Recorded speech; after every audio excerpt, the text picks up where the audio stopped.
नमस्कार सांग मैंने जय जगन्नाथ स्वागत करुच्ची आपण मानक गोटे नुआ ब्लॉग को मुझे भावी डेली ब्लॉग अपलोड करी आपाइका मोर आज डेली ब्लॉग रे मु सकाळ उठिकी रेडी हो जाइए ऑफिस जावाइका खाଇବା बनवाक पड़ो तो से कौन करना आज सकाळू लंच प्रिपरेशन आरंभ कर देइछि।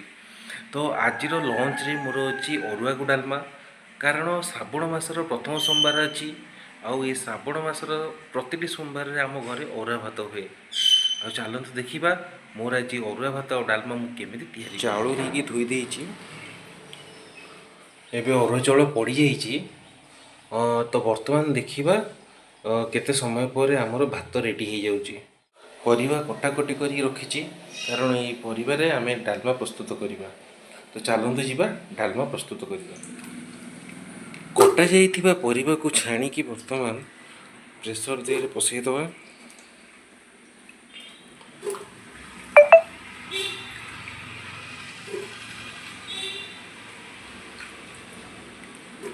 आपण मान गोटे कथा कही रखुची जितेबाला डाली धोथे जदि यह फेण कि बाहर जानते से डाली से केमिकाल प्रयोग होती कारण जेकोसी जिनस जदि केमिकाल प्रयोग कर पानी पड़ला माने फेण हो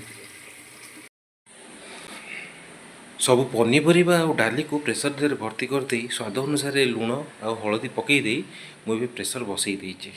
बर्तमान भात फुटबार लगी आउ मात्र 15 मिनट भितर भात और डालमा आमर रेडी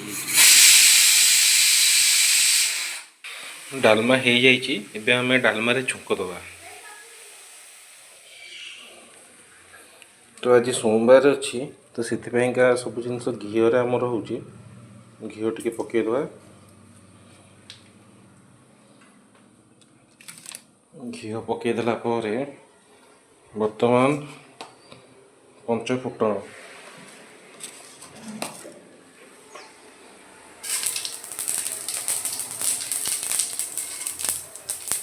पंच फुटण फुटुची देखु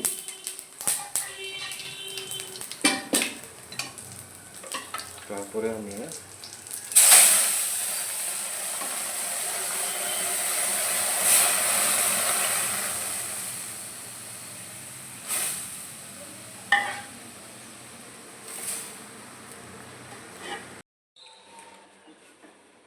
डाली फुटी जाइथिला आ फुटीगला ताकू नहीं मु ढाली देइथिली प्रेसर दिए आर डेरी न करी मु ताकू भल भाव मिक्सअप कर देइथिली। वर्तमान आमर डालमा पूरा पूरी शेष हो जाइथिला।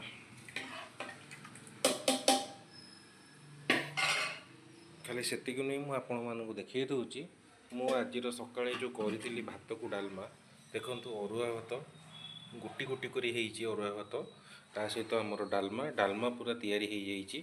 डालमा रे छुंक भी दिया जाइए।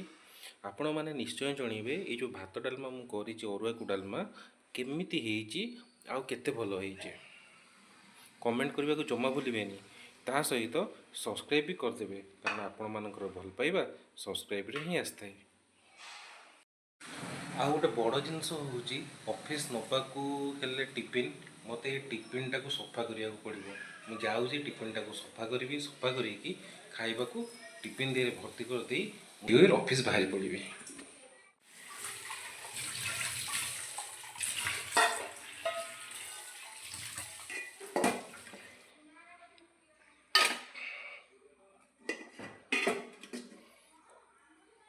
आपण मैंने भात रू देखिपे भात पूरा गोटी गोटी की जाऊ है। एक्चुअली मु भात बहुत परफेक्ट करे जिते भी भात कर परफेक्ट करे। जब सांगसाथी मैंने आम भोजी भी करूँ ताले समस्ते कहते मत भात करने कारण भात मोर के खराब हुए।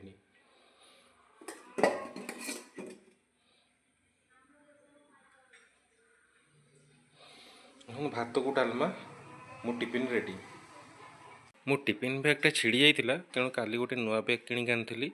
तो आज हूँ से नुआ बैग्रे मोर टिफिन टाक नहीं जी सांग मैंने मु ऑफिस जावाई ए रेडी हो जाइए। आउ सांगे अच्छी मोर टिफिन बैग पूरा रेडी हो बाहरी पड़ी देखो। तो चलतु ऑफिस जावा आज ब्लॉग एतिक रहा। पुणी देखा हे आउ गोटे नुआ ब्लॉग रे। तो जल्दी जल्दी जातु मो चैनल को सब्सक्राइब कर दिंतु आ गोटे प्यारा सा कमेंट दिंतु जो थे कि बढ़िया बढ़िया ब्लॉग आपण मानक तैयारी करी। धन्यवाद। जय जगन्नाथ।